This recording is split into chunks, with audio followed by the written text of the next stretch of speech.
feel it.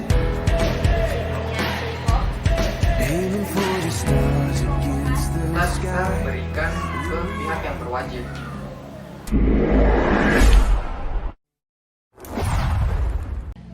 Halo pemirsa yang ada di rumah, bersama saya Nurul Yunita Pertiwi sebagai host dalam acara TTS Tiba-Tiba Show. Dalam kesempatan kali ini, kita akan membahas isu tentang pandangan terhadap kasus hate speech. Di sini saya sudah bersama beberapa mahasiswa ilmu komunikasi dari Universitas Tadulako. Langsung saja kita beralih kepada narasumber kita yang sudah ada di sini. Boleh disapa pemirsa yang ada di rumah. Hai. Mungkin kita bisa mulai perkenalan dari kakak yang sebelah sini. Halo, perkenalkan nama saya Meisha Trianur, biasa dipanggil Meisha. Halo, perkenalkan nama saya Amanda Febriana Rizky, biasa dipanggil Manda. Halo, perkenalkan nama saya Raisa Mama Putri, biasa dipanggil Raisa. Halo, perkenalkan nama saya Junedi, biasa dipanggil Edi. Halo, perkenalkan nama saya Sahrul. Kalau boleh tahu kakak-kakak ini sudah semester berapa? Alhamdulillah sekarang udah semester 4. Berarti semuanya semester 4 ya? Iya, Iya, semester 4. Kalau boleh tahu kakak-kakak ini kesibukannya apa aja nih? Kalau saya sih kuliah sambil organisasi. Kalau kakak-kakak yang lain? Sama kuliah. Iya. Kalau saya sendiri kuliah sambil kerja sih, Kak. Wah, menarik sekali ya. Baik, kita langsung ke topik saja mungkin. Di sini saya sudah ada beberapa pertanyaan yang akan ditanyakan kepada teman-teman sekalian. Pertanyaan pertama yaitu bagaimana pandangan teman-teman terhadap kasus hate speech yang sedang marak terjadi saat ini. Apalagi kita sebagai pengguna media sosial yang tentunya tidak asing dengan kata tersebut. Mungkin dari kakak yang sebelah sini bisa memberikan pendapatnya. Oke, baik. Menurut saya, tindakan hate speech adalah tindakan suatu ujaran kebencian kepada kelompok atau individu, seperti kebencian itu kayak ras, kulit, agama, itu aja sih, Kak. Terus dari kakak sendiri, apakah kakak pernah mendapat ujaran kebencian seperti yang sudah kakak bilang tadi? Alhamdulillah selama saya menggunakan media sosial belum ada. Oke, baik. Kalau dari kakak sendiri, apa itu menurut kakak, apa itu hate speech? Kalau menurut saya sendiri, hate speech adalah ujaran kebencian yang berdampak negatif dalam menjalin hubungan antar sesama individu. Jadi, hate speech ini sangat berdampak negatif bagi kita. Terus dari, kan menurut kakak hate speech itu berdampak negatif, apa tidak ada dampak positif dari hate speech itu sendiri? Kalau menurut saya sendiri, tidak ada. Karena hal ini sangat merugikan bagi orang yang kita hujat tersebut. Seperti contohnya, saya ambil contoh ya. Seperti dalam sangat sering kita temukan terjadi ujaran kebencian. Seperti menghina visualisasi dari mereka karena tidak sesuai dengan standar kecantikan kita. Dan itu sangat berdampak buruk bagi idol tersebut karena bisa mengakibatkan depresi sampai bunuh diri. Oke, dari yang sudah dijelaskan kakak-kakak sebelumnya, saya mengambil kesimpulan bahwa hate speech itu suatu tindakan yang merupakan provokasi atau hinaan terhadap ras, warna kulit, atau bahkan menghina agama. Itu sendiri itu berdampak negatif. Dan kalau menurut kakak itu tidak ada dampak positifnya. Kalau dari teman-teman yang lain mungkin ada yang ingin berpendapat? Kalau menurut saya sih ada hal positif yang bisa kita ambil dari hate speech ini. Kalau kita sebagai korban hate speech, kalau kita ambil positifnya, kita bisa introspeksi diri, kita bisa berbenah diri, kemudian membuktikan kepada yang hate speech ini bahwa apa yang dikatakan kepada orang-orang itu tidak benar. Jadinya perspektif orang itu terhadap kita berubah. Itu perlu menurut saya. Oke.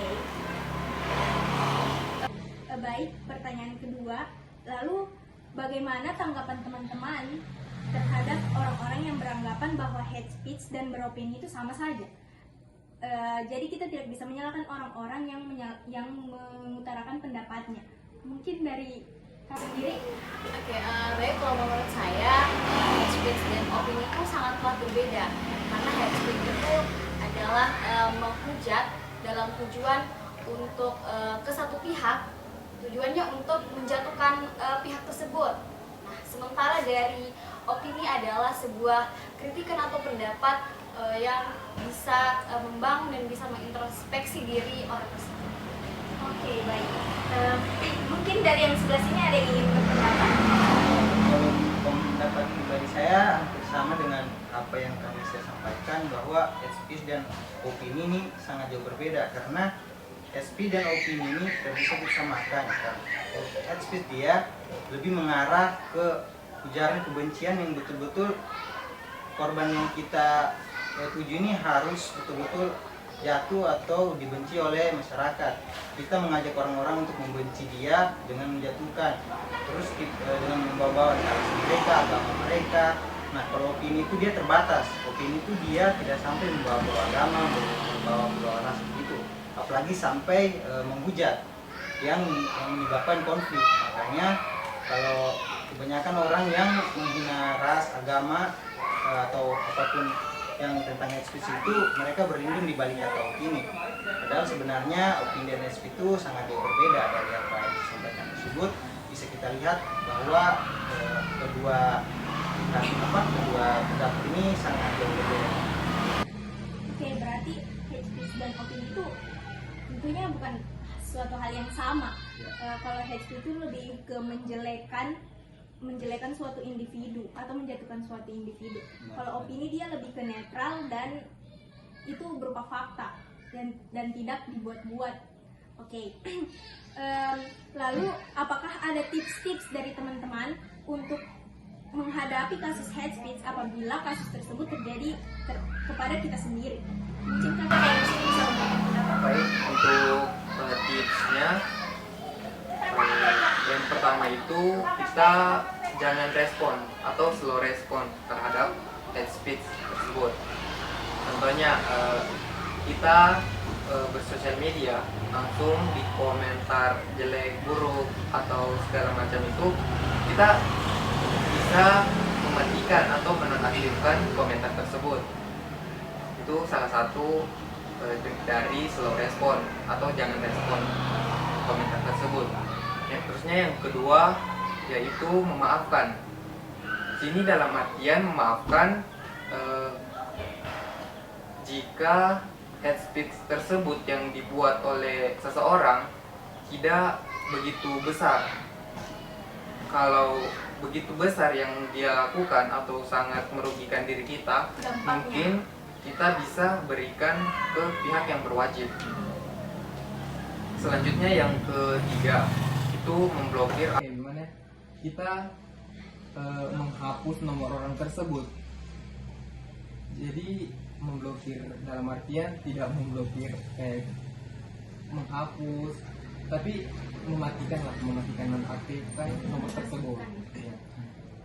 Selanjutnya yang keempat mengalihkan perhatian, hampir sama dengan slow respon tadi yang saya. Jangan respon. Iya, jangan respon. Saja tips yang saya bisa berikan. Oke, baik. Tadi sudah disampaikan bahwa tips-tipsnya itu yaitu yang pertama kita jangan respon orang yang memberikan hate speech tersebut. Yang kedua kita memaafkan.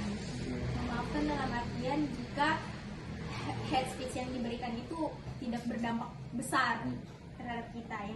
Yang ketiga itu memblokir